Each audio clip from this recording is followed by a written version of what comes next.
Hello, welcome to my channel লঙ্কার ছোট্ট রান্নাঘর। আজকে আমি তোমাদের সাথে আমের ঝাল আচার বানানো শেয়ার করব। তো চলো দেখতে থাকো আমি কিভাবে বানাই। তো তার জন্য আমি 6টা আম ধুয়ে নিয়েছি, এখন আমি সুন্দর করে কেটে নেব। আচার তো সবই বানাতে জানে, তাও আমি কিভাবে বানালাম সেটাই তোমাদের সাথে একটু শেয়ার করলাম। আশা করি তোমাদের ভালো লাগবে।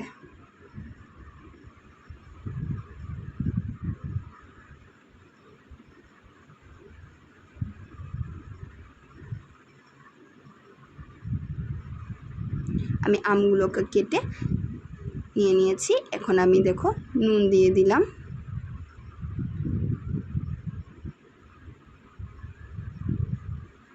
আমি ছোটো বাটির 2 বাটি নুন দিয়েছি। 1 চামচ হলুদ দিলাম, হলুদের গুঁড়ো।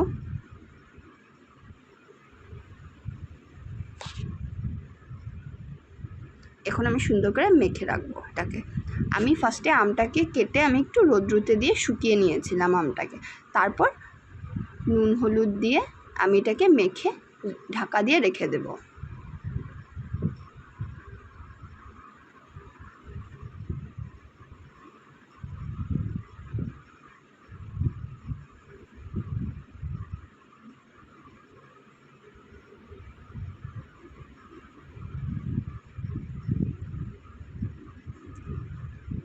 আমি সামান্য চিনিও দিয়ে দিলাম, 1 কাপ মান ছোটো বাটির 1 বাটি চিনি দিয়েছি।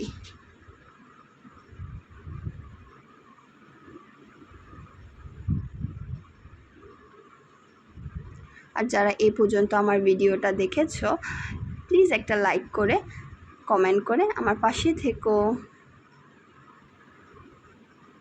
এখন আমি মশলার জন্য জই, কালা সর্ষা, সাদা সর্ষা, মৌরি, ধনিয়া আর নিয়েছি জিরে, মেথি আর শুকনো লঙ্কা।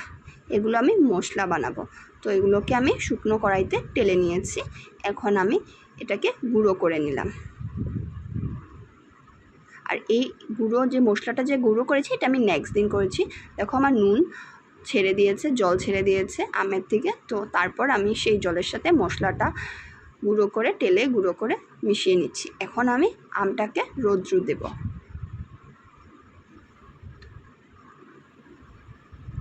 আর একটু সুন্দর কালারের জন্য কাশ্মীরি রেড চিলি পাউডার দিয়ে দিয়েছি। এটা অপশনাল, এটা না দিলেও হয়, বাট এটা সুন্দর কালারের জন্য আমি মিশিয়েছি।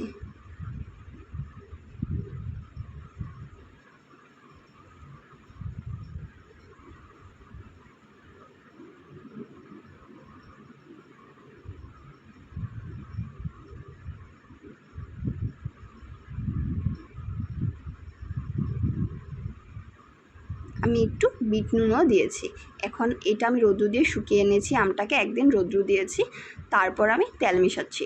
তেলে শুধু মৌরি ফোড়ন দিয়েছি, আর এটা সর্ষের তেল। গরম করে আমি তেলটা ঢেলে দিয়েছি আমের মধ্যে। এখন আরও 2-3 দিন আমি রোদ্রুতে, 2 দিন রোদ্রুতে শুকাবো এভাবে। তারপর আমি জারে ভরে নেব।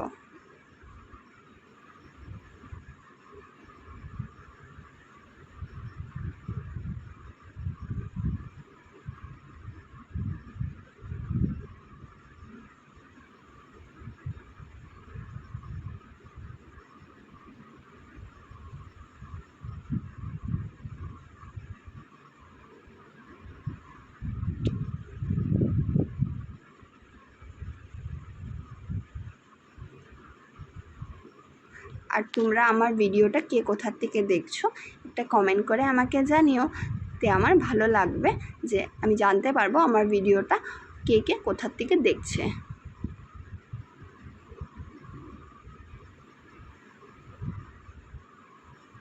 দেখো কি সুন্দর রৌদ্র দিয়েছে। তারপর আমি রৌদ্রুতে দিয়ে দিয়েছি আমটাকে। আমার একদিন পরে আমি এখন আমটাকে জারে ভরে নিচ্ছি।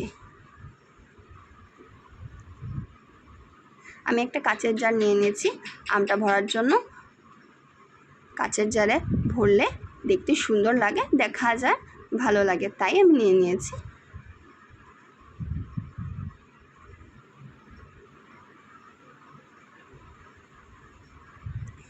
আর আম ভরে না ঠেসে ঠেসে ভরতে হয়, না হলে আমের ভিতরে কোনো সময় হোয়াইট হোয়াইট হয়ে যায় কিছু, তো মানে জায়গা যখন খালি থাকে ওর মধ্যে হওয়ার চান্সেস থাকে।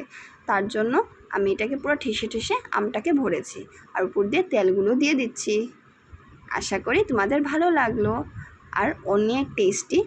থ্যাংক ইউ পুরো ভিডিওটা দেখার জন্য। এটা হলো ফাইনাল রেজাল্ট।